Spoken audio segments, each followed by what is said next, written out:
In my previous video, I showed a couple of data sheets for the inverters that we've had installed recently for our new south array, where I'm comparing a string inverter against microinverters.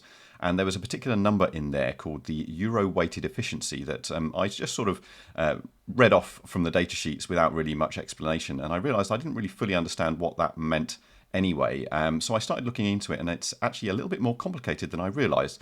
So what I thought I'd do is I'd show you exactly what that means and why it's important in this video. So let's have a look at it. So this is one of the data sheets in question. This is for the Fox inverter, the string inverter that we've had installed. And the number in question is this one here, the euro efficiency percentage. And you can see that for our particular inverter, which is this 1500 watt one, the euro weighted efficiency is 96.5%.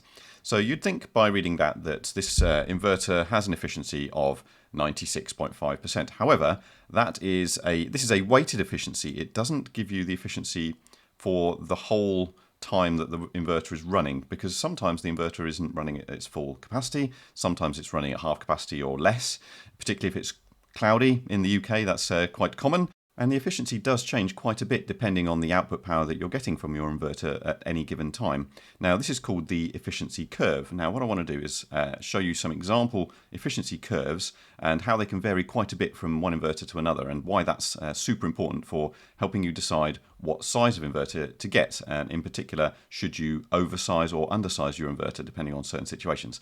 So let me show you a little spreadsheet that I whipped up. So here are some example efficiency curves that I put together. These aren't real ones. These are ones that I sort of mocked up just for illustration purposes. Typically what you'd find is the efficiency of an inverter tends to be quite low when the power output is very low. So that's converting much less of the input power into output power. And it reaches some sort of peak somewhere in the middle here. And then it's more or less flat for most of the time, out to 100%. And often there's a small decline. Modern inverters tend to be quite flat nowadays for quite a large range of output powers. So this yellow one, for example, starts well above 90%, even at 5% output power. And it stays reasonably high all the way up to 100% output power.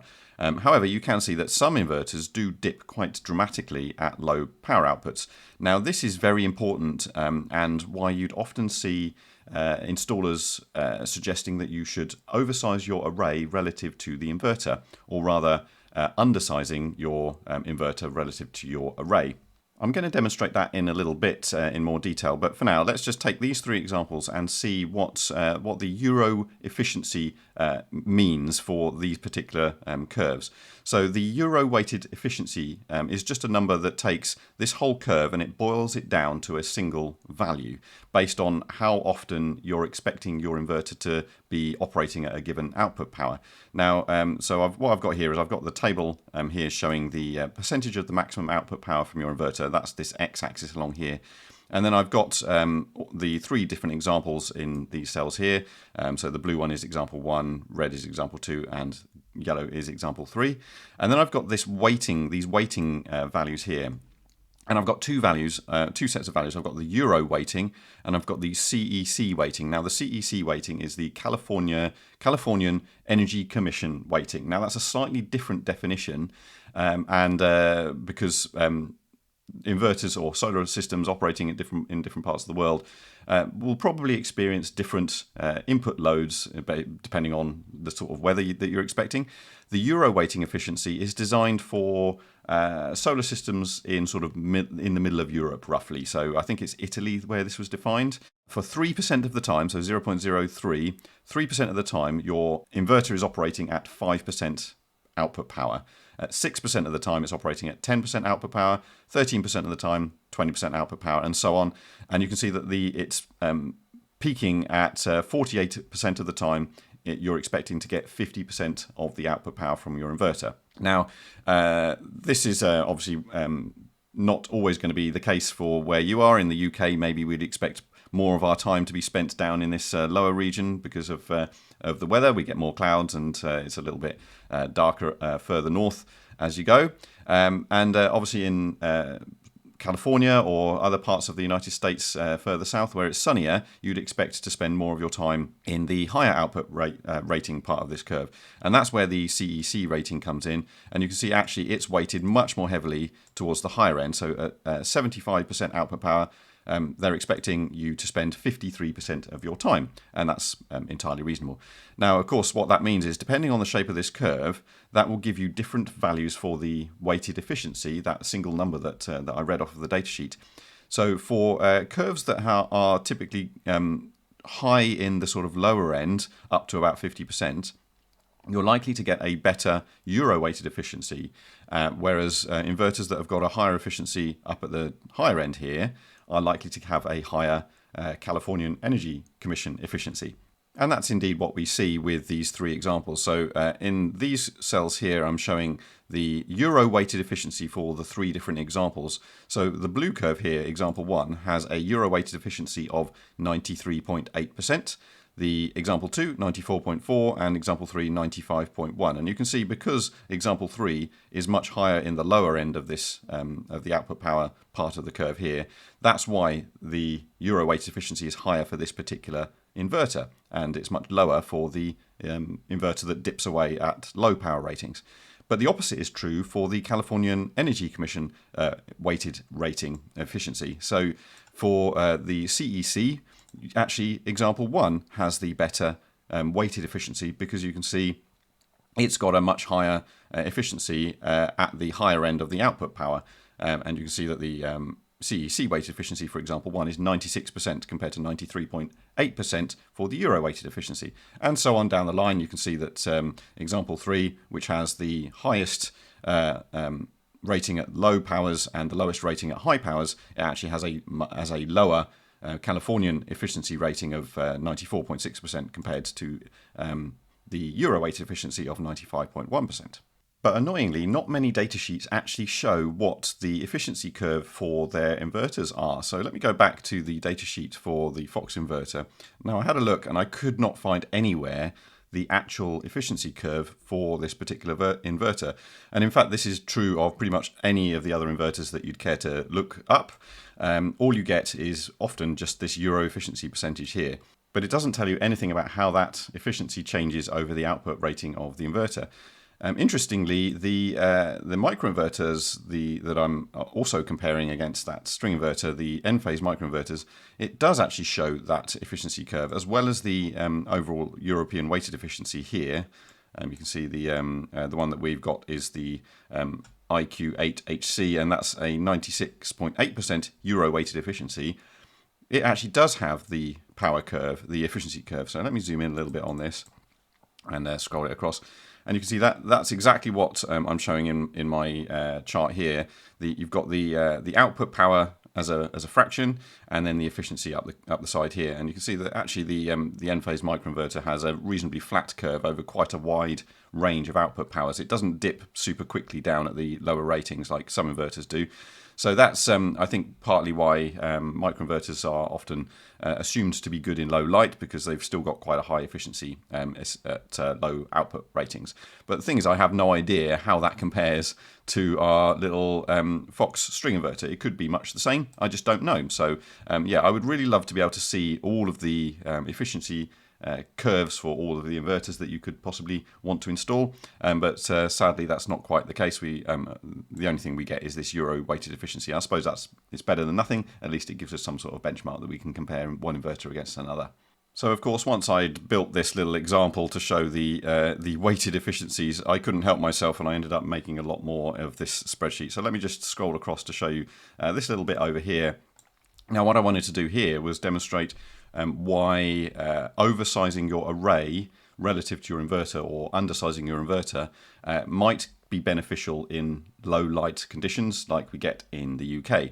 So I took these curves, and I took example 1, the one that dips away at low power outputs, and I've just sort of shaded it in just so you can get an idea of where that curve exists. So, and I've converted it into kilowatts, which hopefully might be a little bit more understandable. So what I've done is I've taken a 3 kilowatt array and a 3 kilowatt inverter, and you get this curve here. Now what I then did was I took the theoretical efficiency curve for that inverter, and I shrunk the inverter down to 2 kilowatts but kept the array at 3 kilowatts. And what happens there is it basically squishes this power curve, the efficiency curve for the power, down. So it takes the value at for 3 kilowatts here, the efficiency there, and it squishes that down to 2, and likewise all of the others get squished down in this direction. So what you then see is that this part of the curve here now, at sort of, you know, half a kilowatt and upwards, is actually has a higher efficiency than in this version here, where you've got a larger inverter. So what you're getting now is a bit more efficiency at lower powers. Now that is exactly why it's often suggested to undersize your inverter relative to your array, because in the UK we spend a lot of time down at lower power ratings compared to other sunnier parts of the world. So the idea then is that you get a little bit more power out of your inverter when the light level is low. And conversely, you can do the same sort of thing, but let's say we now oversize our array, our inverter relative to the array, and the opposite happens. So this time we're pulling all of these points and they get stretched in the positive X direction. So this inverter is now, what I've done is I've assumed a 5 kilowatt inverter. So what was the 3 kilowatt point here gets stretched right off the scale here. And all of the other points again get pulled to the right here, and you can see what that does is it opens up this space here, which means that for low power outputs now, for low light levels, we've actually got a much lower efficiency. So we've got more white space here than we do in this example here. Now that means if we're spending a lot of time down in this low light level region when the output power is low, we're actually generating less than we would with the smaller inverter. So the larger inverter is actually generating less than the smaller inverter. So that's very important. However, obviously in the small inverter version, if you happen to be generating up in this level, if we've got a lot of sunlight, then that's all going to get clipped. We're not going to see this output because it gets clipped by the inverter because it maxes out at 2 kilowatts. So the question is, what's more beneficial? Are you better off undersizing your inverter relative to your array so that you benefit from slightly higher efficiency at low light levels, or are you better to, you know, properly match your inverter to your array size so that you don't clip at all? Or would you be better to get a bigger inverter on the off chance that you want to expand your array later? For example, if you're expecting to add more panels to your system, would it be better to go for a higher rated inverter so that you could do that more easily later? Or would you be better off to stick with a smaller inverter and then maybe upgrade the inverter later if you get an upgraded array? Well, I built a little bit more on the spreadsheet to see if I could answer that question.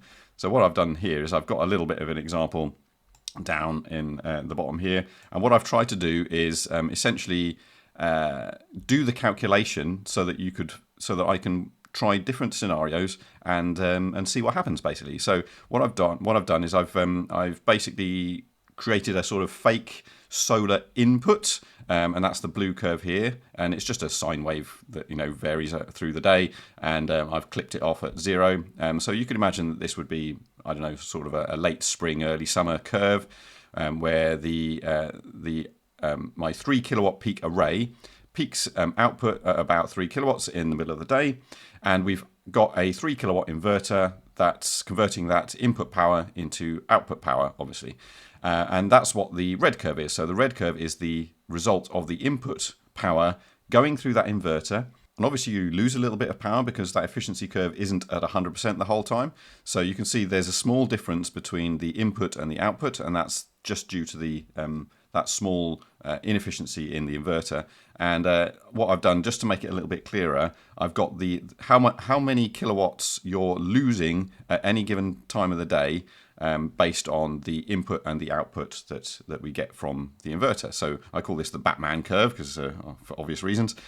Now let's try a few things. So in this example, this is a nice sunny late spring day, and we're generating 22.1 kilowatt hours of AC output from this inverter, and we're losing about 0.82 kilowatt hours. So that's basically the difference between the blue and the red here. So that's this curve here that's summed up over the day. Now let's try changing some of these values up here.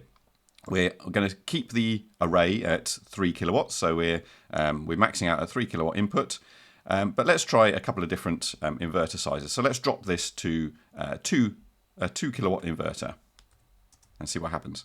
So obviously we're now clipping a huge amount of this curve, and the amount that we're losing just goes through the roof. We're up to 4.47 kilowatts that we've lost, kilowatt hours that we've lost in the middle of the day. But just notice these little bits down at the corner here in the curve. So this tiny gap here blown up in this chart here. Let me put that back to 3 kilowatts. 3 kilowatt inverter. You can see for the 3 kilowatt inverter, we're actually losing more at the early and the late part of the day compared to the 2 kilowatt inverter. You see that there? Now, obviously, that is completely irrelevant when it comes to the clipping, because we're losing all of this power here during the middle of the day. However, it's very rare that we get extremely sunny days in the UK for large fractions of the year. So what I've also done is I've added this scaling factor. Now, the scaling factor here simulates, sort of in a very basic way, extra cloud, for example. So let's say 0.5 is a sort of cloudy day in spring, in late spring, early summer. Now that obviously suppresses the whole curve down. The amount of input power we've got is now significantly lower. And let's see what happens if we change the inverter size now. So we've got this 3 kilowatt inverter, and we're getting 10.71 kilowatt hours out of that inverter during this day. So we're losing 0.75 kilowatt hours. Now let's drop that down to a 2 kilowatt inverter. And you can see now that we're actually generating slightly more. We've increased up to 11 kilowatt hours, and we're only now losing 0.46 kilowatt hours over the day. So let me change that back to 3 and 2 so that you can see. And you can see that the amount that we're losing down in this chart drops quite a bit when we reduce the size of that inverter. So let's go back up to 3 and back down to 2. So you can see what's happening. We're actually gaining more at the early part of the day. This little dip here is shrinking when we go from 3 to 2. So if I go back to 3, you can see that we're now losing that little bit of generation first thing in the morning and last thing in the afternoon. So let's go back to a scaling factor of 1. And what I'm also going to do now is change this peak offset kilowatts to 1. And what that does is that's going to drop this whole thing down, and that simulates let's say a sort of winter's day and a late winter, early spring day. And just to compare, I'll show you, go from 0 up to 1. And you can see, obviously, the same thing happens. The total peak output drops, as you'd expect. And we can do the same thing. We can change the inverter size down to 2, back up to 3. And you can see that, again, we're losing more when we've got the bigger inverter. 0.53 kilowatt hours we've lost compared to 0.43 kilowatt hours that we've lost with the smaller inverter. So these are small values, obviously 0.1 kilowatt hours, but you can imagine over a number of days, over many months, over the winter, that could build up quite substantially. And does that mean that in the summer, when we're in this situation, if we had a 2 kilowatt inverter, we're losing obviously all of this, we're losing 4.47 kilowatt hours in a day. Is that going to be offset by having a smaller inverter in the winter and the autumn and the spring? Maybe. It's hard to know for sure. You'd have to get a full year's worth of data to be sure about that. But yeah, that's why often you'll see people suggesting that you should get a smaller inverter relative to your array, because in the winter and when it's cloudy in the summer, so let's drop that back to 0.5 to simulate the cloudy day in the summer. In the summer, you're actually, even when it's cloudy, you're benefiting from having that smaller array, as I've shown by changing the inverter here. But let's go back to a nice sunny day in the summer, and let's have a look at the 3 kilowatt inverter. Now let's try actually increasing the size of the inverter to see what happens. So keep these values in mind. We're generating 22 kilowatt hours and we're losing about 0.8 with a 3 kilowatt inverter and a 3 kilowatt array. Let's increase that to 4 kilowatt inverter. So we're losing 0.82 and that goes up to 0.92 with a 4 kilowatt inverter. And let's go mad and let's stick a 6 kilowatt inverter in there and see what happens.